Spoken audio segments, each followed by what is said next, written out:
تم توبہ کرنے والے بنو، میں تمہارے سارے معاف کروں گا۔ یا عبادی الذین اسرفوا علی انفسہم، اے میرے نافرمان بندو آ جاؤ مجھے منا لو، مجھے راضی کر لو۔ من تقرب الی تلقیتہ من بعید، تم مجھے راضی کرنے آؤ، میں آگے بڑھ کے تمہارا استقبال کروں گا۔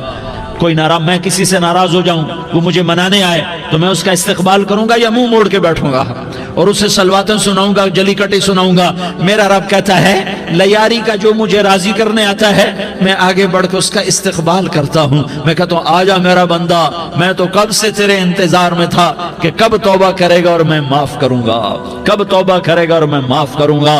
اللہ کو اپنا بناؤ، اس کے در پر جھکنے کے ساتھ ہمارے گناہوں کی حیثیت ہی کوئی نہیں ہے۔ بنی اسرائیل میں ایک آدمی نے 99 قتل کیے، اس کو خیال آیا میں توبہ کروں، ایک عبادت گزار کے پاس گیا اور اس سے پوچھنے لگا میں نے 99 قتل کیے ہیں، میری توبہ ہو سکتی ہے؟ اس نے کہا ہرگز نہیں، تو بڑا ظالم ہے، تیری کوئی توبہ نہیں۔ اس کو غصہ چڑھا، اس نے اسے بھی قتل کر دیا، 100 کر دیے۔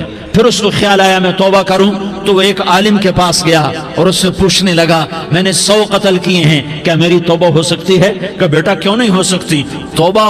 ہائے ہائے ہائے ہائے ہائے، میرا رب ایک مثال دیتا ہے، کہتا میرا بندہ تو اتنے گناہ کر کہ زمین کو بھر دے، اس خلا کو بھر دے، چاند تاروں ستاروں کو بھر دے، اتنے گناہ کر کہ آسمان کی چھت کو لگا دے، زمین سے اٹھا اور آسمان کی چھت کو لگا دے۔ اتنے گناہ کرنے کے بعد صرف ایک دفعہ کہہ دے یا اللہ معافی دے دے تو میں سارے ہی معاف کروں گا، سارے معاف کروں گا، ولا ابالی، اور مجھے کوئی پرواہ نہیں ہوگی۔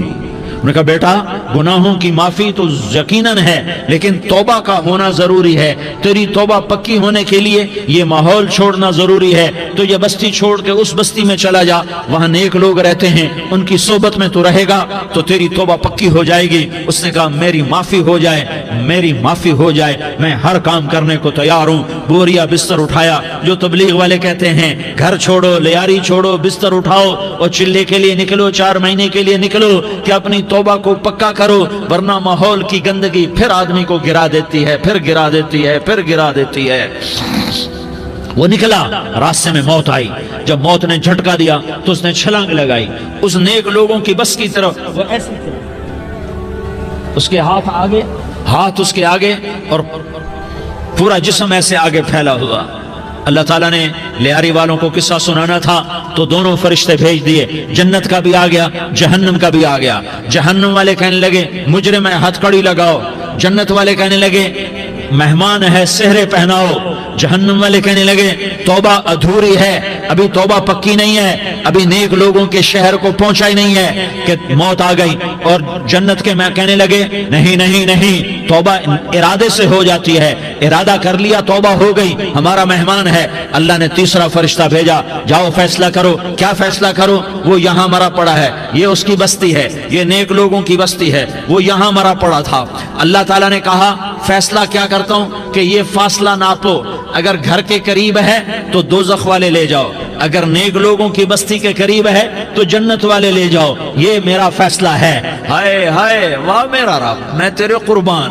ہوا کیا تھا؟ وہ گھر کے قریب تھا اور نیک لوگوں کی بستی سے دور تھا۔ جب ناپنے لگے تو اللہ تعالیٰ نے ادھر والی زمین سے کہا جو نیک لوگوں کی بستی کی طرف سے تھی، اللہ تعالیٰ نے اس زمین سے کہا سکڑ جا، اور جو گھر والی زمین تھی اس کو کہا پھیل جا۔ ادھر کی زمین کو پھیلا دیا اور ادھر کی زمین کو سکیڑ دیا۔ جب ناپا گیا تو وہ نیک لوگوں کی بستی کے قریب ہوا۔ اللہ نے کہا لے جاؤ جنت میں، ہم نے معاف کر دیا۔ اور یہ تو بنو اسرائیل کا آدمی ہے، ہم تو محمد مصطفیٰ صلی اللہ علیہ وسلم کے امتی ہیں۔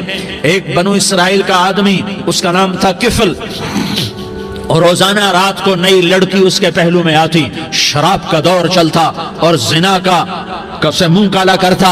ایک رات ایک لڑکی کو 60 دینار دے کر لایا۔ 60 دینار کوئی 10 لاکھ روپیہ بنتا ہے۔ کیا مال تھا کہ ایک رات کا 10 لاکھ دے کر آیا۔ جب کمرے میں داخل ہوا تو وہ لڑکی رو رہی تھی، تو تو کفل نے پوچھا کیوں رو رہی ہو؟ میں نے زبردستی تو نہیں کیا۔ تو وہ اس نے روتے ہوئے کہا کفل میں پیشہ ور عورت نہیں ہوں، میں عزت دار عورت ہوں، مجھے بھوک نے یہاں تک پہنچایا ہے۔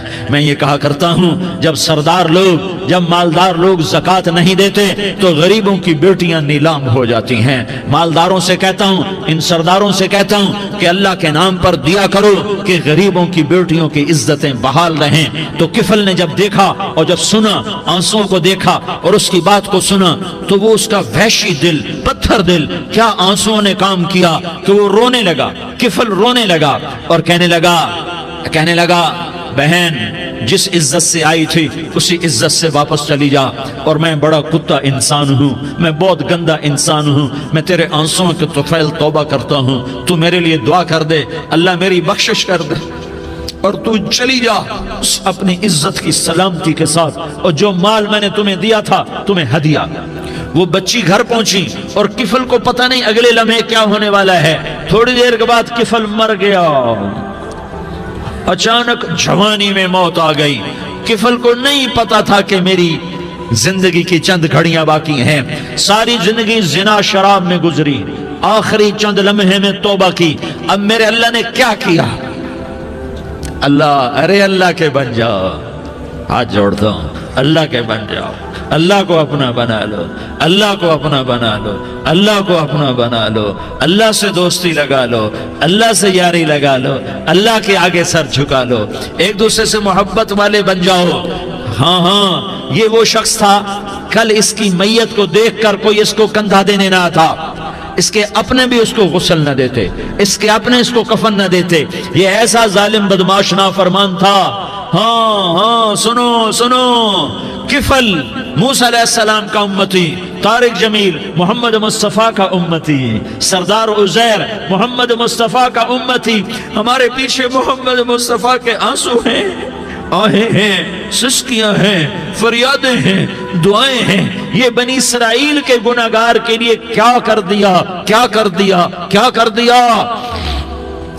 اگر یہ صبح پایا جاتا مردہ تو اس کا کوئی کندھا دینے والا نہ ہوتا، نہلانے والا نہ ہوتا، اسے پتھروں میں دبا دیتے۔ صبح ہوئی تو لوگوں نے دیکھا کفل کے دروازے پر بہت بڑا جیسے بینر لگا دیا جاتا ہے، پورا بینر لگا ہوا تھا، کفل کے دروازے پر لکھا ہوا تھا ان اللہ قد غفر للکفل، لوگوں اللہ نے کفل کو معاف کر دیا۔ کیا مطلب تھا معاف کر دیا؟ کہ جاؤ جنازہ پڑھو، جاؤ دفن کرو، جاؤ غسل دو، جاؤ کفن دو، میں نے کفل کو معاف کر دیا۔ میرے بھائیو اپنے اللہ سے اپنا تعلق بناؤ، اور اللہ سے تعلق بنتا ہے توبہ کے ساتھ، اس کے در پر حاضری دینے کے ساتھ، اور محمد مصطفیٰ صلی اللہ علیہ وسلم کی غلامی کے ساتھ۔ اللہ کو ایک ہی ہستی سے پیار ہوا، وہ محمد الرسول اللہ ہیں، ایک ہی سے محبت کی، وہ محمد الرسول اللہ ہیں، ایک کو اپنا حبیب بنایا، وہ محمد الرسول اللہ ہیں، ایک کو خاتم الانبیاء بنایا، وہ محمد الرسول اللہ ہیں، ایک کو حبیب اللہ بنایا، وہ محمد الرسول اللہ ہیں، ایک کو سارے عالم کا نبی بنایا، وہ محمد الرسول اللہ ہیں، ایک کو رحمت للعالمین بنایا، وہ محمد الرسول اللہ ہیں، ایک کو شافع محشر بنایا، وہ محمد الرسول اللہ ہیں، ایک کو ساقی کوثر بنایا، وہ محمد الرسول اللہ ہیں، ایک کے ہاتھ میں چابی پکڑائی وہ جنت کی، وہ محمد الرسول اللہ ہیں، ایک کے لیے جنت کو مزین مسخر فرمایا، اور آپ کے بغیر جنت کے دروازہ نہیں کھل سکتا اس کا اعلان فرمایا، وہ محمد الرسول اللہ ہیں۔ اللہ سے جڑنے کا سردار عزیر ہو یا اس کا گنمین ہو، طارق جمیل ہو یا اس کا ملازم ہو، دونوں کے لیے ایک ہی راستہ ہے۔ یہ میری بہنیں جو جمع ہیں ان کے لیے ایک ہی راستہ ہے کہ حضرت محمد مصطفیٰ صلی اللہ علیہ وسلم کی غلامی میں آ جائیں، ان کے طریقوں پر آ جائیں، ان کے راستوں پر آ جائیں، ان کی زندگی کو اپنی زندگی بنا لیں۔ میرے نبی کی زندگی محفوظ ہے، یہ کائنات کا سب سے افضل، سب سے اعلیٰ، سب سے برتر، سب سے اجمل، سب سے اکمل، سب سے ابہا، سب سے انور، سب سے اتم، سب سے اجل، سب سے انور، سب سے کمال والا، جمال والا، حسن والا، محمد بن عبداللہ بن عبد المطلب بن ہاشم بن عبد مناف بن قصی بن کلاب بن مرہ بن کعب بن لوی بن غالب بن فہر بن مالک بن نضر بن کنانہ بن خزیمہ بن مدرکہ بن الیاس بن مدر بن نزار بن معد بن عدنان بن اود بن حمیسہ بن سلامان بن عوس بن بوز بن قموال بن عبید بن عوام بن ناشد بن حزا بن بلداس بن یدلاف بن طابخ بن جاحم بن ناحش بن ماخی بن عیفی بن عبقر بن عبید بن الدعاء بن حمدان بن سنبر بن یثربی بن یحزن بن یلحن بن ارعوا بن عیغی بن زیشان بن عیسر بن اقناد بن ایہام بن مقصر بن ناحس بن زارح بن سمی بن مزی بن عوض بن عرام بن قیدار بن اسماعیل بن ابراہیم بن آذر بن ناحور بن سروج بن رعوب بن فائج بن عابر بن ارفقشاد بن سام بن نوح بن لامک بن متوشالہ بن ادریس بن یرد بن ملح الایل بن قینان بن آنوش بن شیس اور بن آدم علیہ السلام۔ یہ میرے نبی کا نسب ہے، یہ میرے نبی کی پیڑھی ہے۔ دنیا میں کسی سردار کا نسب محفوظ نہیں، کسی سردار کی پیڑھی محفوظ نہیں، کسی بادشاہ کا نسب محفوظ نہیں، کسی بادشاہ صدر وزیر کی پیڑھی محفوظ نہیں۔ یہ محمد مصطفیٰ ہے، یہ محمد ہے، یہ احمد ہے، یہ ماہی ہے، یہ حاشر ہے، یہ عاقب ہے، یہ فاتح ہے، یہ خاتم ہے، یہ ابو القاسم ہے، یہ طٰہٰ ہے، یہ یاسین ہے۔ جو امت کے لیے جتنا میرا نبی رویا کوئی نہ رویا، جتنا تڑپا کوئی نہ تڑپا، جو دکھ میرے نبی نے دیکھے اس امت کو بنانے میں، بچپن سے لے کر دنیا سے جانے تک کوئی نبی نہیں دیکھ سکتا۔ کوئی نبی ایسے یتیم پیدا نہیں ہوا، کوئی نبی ایسے یتیم پیدا نہیں ہوا، کوئی نبی ایسے فقر میں پیدا نہیں ہوا کہ کوئی عورت دودھ پلانے کے لیے تیار نہ ہو۔ کسی نبی کی ماں کو اللہ نے ایسے جنگل میں موت نہیں دی جیسے میرے نبی کی ماں کو اللہ نے جنگل میں اٹھایا۔ کسی نبی کی ماں کو اللہ نے اتنے بچپن میں موت نہیں دی جیسے میرے نبی کو میرے نبی کی ماں کو میرے اللہ نے صرف میرے نبی کی عمر 6 سال، ماں کے پیٹ میں 2 مہینے کے ہیں اور باپ کا انتقال ہو گیا 25 سال کی عمر میں پیدا ہوئے ہیں، پتہ نہیں ہے باپ کا، باپ دیکھا ہی نہیں ہے، 6 سال کے ہو گئے ہیں، سارا کچھ ماں ہے، باپ بھی ماں ہے، ماں بھی ماں ہے، بہن کوئی نہیں تو بہن بھی ماں ہے، بھائی کوئی نہیں تو بھائی بھی ماں ہے، کوئی 6 برس کے بچے کا دوست کیا ہے، دوست بھی ماں ہے، اور سب کچھ ماں ہے، اور گود بھی ماں کی، کھلانے والی بھی اماں، سلانے والی بھی اماں، چلانے والی بھی اماں، بٹھانے والی بھی اماں۔ میرے نبی کو تو ماں کی ضرورت ہے کہ میرا نبی جوان ہوتا، شادی کرتا، اولاد ہوتی، پھر ماں کا سہارا لے لیا جاتا۔ ہائے میں قربان جاؤں، میرے نبی کی عمر 6 سال اور آپ مدینہ گئے ہیں اپنی ماں کے ساتھ، اپنے باپ کی اپنے خامند کی قبر کی زیارت کے لیے حضرت آمنہ نے سفر کیا، وہاں پہنچی، 1 مہینہ قیام کیا، واپسی شروع ہوئی۔ ابوا کے مقام پر 3 افراد، ام ایمن، میرا نبی، میرے نبی کی ماں، 3 افراد۔ سن 2000 میں ابوا گیا، ابوا کے آگے جنگل میں گیا اور حضرت آمنہ کی قبر کو ڈھونڈا۔ میں نے زندگی سفروں میں گزار دی، میری زندگی ساری سفروں میں گزری اور سفروں میں کیفیات واردات مختلف دیکھی۔ میں بیت اللہ کے اندر 2 دفعہ داخل ہوا اور وہاں نمازیں پڑھی، نفل پڑھے، پر جو کیفیت میں نے حضرت آمنہ کی قبر پہ دیکھی میں نے بیت اللہ کے اندر بھی نہ دیکھی کہ میں وہاں کھڑا ہوا 1400 سال پیچھے دیکھ رہا تھا، چاروں طرف جنگل تھا، چاروں طرف کالے پہاڑ تھے اور کانٹے دار جھاڑیاں تھیں اور چھوٹے چھوٹے کیکر تھے اور سخت ان کے کانٹے تھے، بڑے بڑے پتھر تھے، نوکیلے سنگریزے تھے اور سیاہ کالے پہاڑ تھے اور چاروں طرف سن 2000 میں انسان نام کی شے نہ تھی۔ 14 صدی پیچھے میں نے مڑ کے دیکھا کہ میرے نبی کی ماں صرف 25 سال کی عمر میں ہارٹ اٹیک نے پکڑا اور آپ گری، ایسے اوپر چبوترا سا تھا، کوئی 40-50 فٹ اونچا پہاڑ ہے جہاں میرے نبی کی ماں پر موت نے وار کیا۔ ارے یہ موت مدینے میں آتی تو نان کے سنبھال لیتے، یہ موت مکے میں آتی تو داد کے سنبھال لیتے، کوئی دادا سنبھالتا، کوئی چاچا سنبھالتا، کوئی پھوپھی سنبھالتی، کوئی ماموں سنبھالتا، مدینے میں رشتہ دار تھے کوئی وہاں سنبھالتا۔ یہ میرے رب نے کیا کیا؟ یہ لیاری والوں کو پیغام دیا کہ دیکھو دیکھو اپنے نبی کے مصائب دیکھو، تم جھک جاؤ، سہ جاؤ، اللہ اور اس کے رسول کی رضا میں پی جاؤ سہ جاؤ تو تمہیں عزت کے تاج مقدر، تمہیں کامیابی مقدر، تمہیں عزت مبارک، تمہیں کامیابی مبارک، تمہیں رحمت مبارک، تمہیں جنت مبارک، تمہیں اللہ کی رضا مبارک۔ ظالم کے ساتھ کبھی میرا رب نہ ہوا، مظلوم کو میرے رب نے کبھی تنہا نہ چھوڑا۔ مظلوم کافر بھی ہو تو اللہ اس کا ساتھی ہے، مظلوم کافر بھی ہو تو اللہ اس کا ساتھی ہے۔ میں قربان جاؤں، میرا وجود کانپ رہا تھا۔ یہاں میری ماں مری، میں 45 سال کا تھا، لیکن میں صدمہ نہیں بھول پایا۔ اور میرے نبی کی عمر تو صرف 6 سال، اور ماں کو اٹیک ہوا اور ماں گری ہیں اور تڑپی ہیں اور پہلو بدلے اور بولا نہیں جاتا، اور اللہ کے نبی اماں اماں کہتے ہیں، آگے جواب نہیں آتا ہے، ماتھے پہ پسینہ ہے، اور مجھے ہارٹ اٹیک ہوا۔ اس لیے میں کہتا ہوں کہ ہارٹ اٹیک ہوا ہوگا حضرت آمنہ کو، کسی کتاب میں نہیں پڑھا، جو کیفیت ان پر آئی اس سے میں قیاس کرتا ہوں کہ ہارٹ اٹیک ہوا ہوگا حضرت آمنہ کو۔ پسینہ ہے، بولا نہیں جا رہا، اور ایسے ایسے تڑپ رہی ہیں اور پہلو بدل رہی ہیں، اور اللہ کے نبی سہمے ہوئے ڈرے ہوئے۔ کاش تم وہ جگہ دیکھتے، تم لیاری کے لاکھوں کروڑوں کی آبادی میں کیسے سمجھو کہ میرے نبی پر کیا آفت آئی، کیا امتحان آیا۔ ہٹو بچوں کے شور میں تم کیا سمجھو گے کہ دو جہان کے سردار پہ کیا قیامت ٹوٹی ہے۔ کیا دکھ نہیں دیکھا، کیا دکھ نہیں دیکھا۔ ارے دکھی بن کے مر جاؤ، تمہیں جنت کی بشارت ہو، تمہیں کامیابیاں مبارک ہو۔ ظالم بن کے نہ مرنا، ظالم بن کے نہ مرنا، ورنہ موت کا ایک درد تمہیں ہر کچھ بھلا دے گا، موت کا ایک جھٹکا سب کچھ بھلا دے گا، قبر کے اندھیر کوٹھڑی سب کچھ بھلا کے رکھ دے گی۔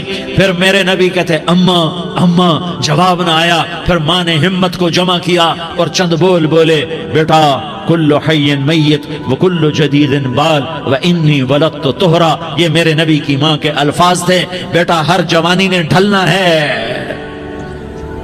اور ہر زندہ نے مرنا ہے۔ مجھے لگتا ہے میرا وقت پورا ہو چکا ہے، لیکن میں نے ایک بچے کو جنم دیا ہے جو ساری کائنات کو پاک کر دے گا، روشن کر دے گا۔ اور جان نکل گئی، اور میرا نبی ماں کے سینے پہ سر رکھے رویا ہے، اور کوئی آنسو پوچھنے والا نہیں ہے۔ ایک نوکرانی ان میں ایمن ہے، وہ کہاں تسلیاں دیتی۔ کچھ لوگوں نے آ کے قبر بنائی، قبر بنا کے جب پہاڑ سے نیچے اترے، کوئی 40-50 فٹ کا پہاڑ ہے، تو ایمن نے دیکھا اللہ کے نبی غائب تھے۔ 6 برس کا بچہ، ایمن پیچھے ہٹی تو آپ اوپر چڑھ کے دیکھا تو اللہ کے نبی ماں کی قبر کو ایسے چمٹ کر پڑے، ماں کی قبر سے چمٹے ہوئے ایسے۔ اور جب ایمن قریب آئی تو میرا نبی کہہ رہا تھا، اماں تجھے تو خبر تھی، اے میرا تیرے سوا کوئی نہ تھا، تو مجھے چھوڑ کے کہاں چلی گئی۔ تم اس کے امتی ہو جس نے ماں کی گود سے دکھ دیکھنے شروع کیے۔ تم اپنی خوشیوں کے لیے اوروں کے چراغ بجھاتے ہو، تم اپنے گھر آباد کرنے کے لیے اوروں کے گھر برباد کرتے ہو۔ کیا موت نہیں آئے گی؟ کیا اللہ کہیں چلا گیا ہے؟ کیا جہنم بجھ گئی ہے؟ کیا جنت کو آگ لگ گئی ہے؟ ارے تو 2 جہان کا سردار تھا، تجھے تو پھولوں کی سیج ملتی، تاروں بھرے تیرے لیے زمانے ہوتے، جبریل تیرے لیے خدمت کو اترتا، اور یہاں 6 سال کا بچہ۔ ان ماؤں سے پوچھو 6 سال کے بچے کی کیا جذبات ہوتے۔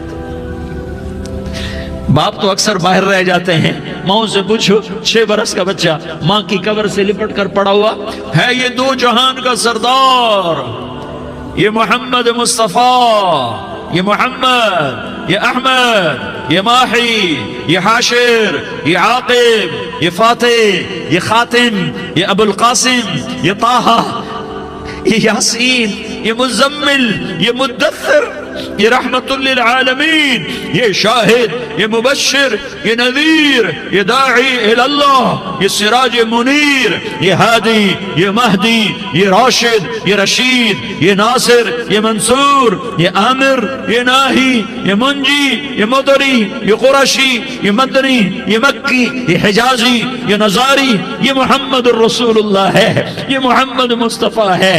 ماں کی قبر سے چمٹا ہوا، اماں تجھے تو خبر تھی میرا تیرے سوا کوئی نہ تھا، تو مجھے چھوڑ کے کہاں چلی گئی۔ میں تیرے بغیر کدھر جاؤں گا؟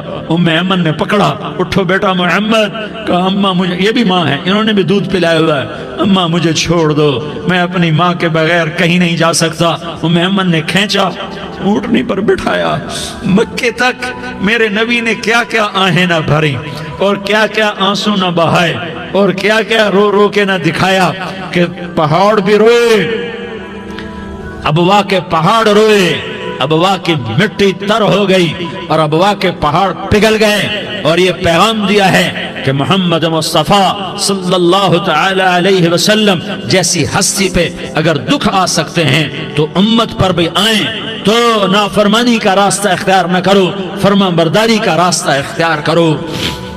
یہ صدمہ اتنا گہرا تھا کہ آپ آخری حج پر تشریف لے گئے، آپ کی عمر 63 سال ہو چکی ہے، 57 سال گزر چکے ہیں ماں کو فوت ہوئے۔ آپ نے جب ابوا کے قریب پہنچے تو آپ نے اونٹنی کی لگام کو ماں کی قبر کی طرف پھیر دیا۔ 70,000 کا قافلہ ساتھ ہے، ابوا کی وادی میں انتظام ہو چکا ہے قافلے کے ٹھہرنے کا۔ ماں کی قبر پر پہنچے، اونٹنی سے اتر گئے اور ماں کی قبر پر ایسے بیٹھے، دیکھو جیسے میں بیٹھا ہوں، اپنے گھٹنے اٹھا لیے اور سرانے بیٹھ کر گھٹنوں پہ ایسے ہاتھ رکھے دونوں اور سر گھٹنوں میں دیا، جیسے چھوٹے بچے ایسے کر کے روتے ہیں، گھٹنوں میں سر دے کر اپریل کی سخت دھوپ میں کئی گھنٹے ماں کی قبر پر بیٹھ کر آنسو بہاتے رہے اور روتے رہے اور اس تمنا کا اظہار کیا، کاش میری ماں زندہ ہوتی۔ اکثر نوجوان بیٹھے ہو، سنو، ماؤں کی قدر جانو، ماؤں کا مقام پہچانو، ماؤں کا مقام پہچانو۔ کاش میری ماں زندہ ہوتی تو میں اپنی ماں کی ایسی خدمت کرتا کہ میں عشاء کی نماز کے مصلی پر ہوتا اور میں سورۃ فاتحہ شروع کر چکا ہوتا، اور ادھر سے میری ماں کہتی محمد تو میں ماں کے لیے نماز توڑ دیتا، میں کہتا لبیک یا اماں، اماں جی میں حاضر ہوں۔ ہاں، ہم محمد مصطفیٰ صلی اللہ علیہ وسلم کے امتی ہیں، ایک ایک امتی کے لیے میرے نبی نے آنسو بہائے، خون بہایا، امت کے لیے درد مندی کو تو میں کیا بیان کروں۔ احد کی جنگ میں عتبہ بن ابی وقاص نے پتھر مارا، وہ پتھر آ کر آپ کے منہ پہ لگا، آپ سیدھا ایسے گرے، پیچھے کھڈا تھا، اس کا کنارہ گردن میں لگا، آپ بے ہوش ہو گئے، دانت ٹوٹ گئے، چہرہ زخمی ہو گیا، آپ بے ہوش ہوئے، صحابہ سمجھے آپ کا انتقال ہو گیا۔ ابو بکر، عمر، علی، طلحہ، زبیر، سعد بن ابی وقاص، سہل بن حنیف، ابو دجانہ، عباد بن بشر اور ابو قتادہ، یہ 10 آدمیوں نے آپ کو گھیرے میں لیا ہوا تھا، 10 آدمیوں نے آپ کو گھیرے میں لیا ہوا تھا، 10 کے 10 کی چیخیں نکل گئیں کہ اللہ کے نبی شہید ہو گئے، شہید ہو گئے۔ تھوڑی دیر کے بعد آپ کو ہوش آیا، آپ نے آنکھ کھولی تو انہوں نے موقع کو غنیمت جانا کہ یا رسول اللہ ان کے لیے بد دعا فرمائیں، تم بدلہ لینا اپنی بہادری سمجھتے ہو، میں تمہیں معاف کرنا کہتا ہوں، اپنی بہادری بناؤ، معاف کرنا بہادری بناؤ، جھک جانا بہادری بناؤ، بیٹھ جانا بہادری بناؤ، جھک جانا دلیری بناؤ۔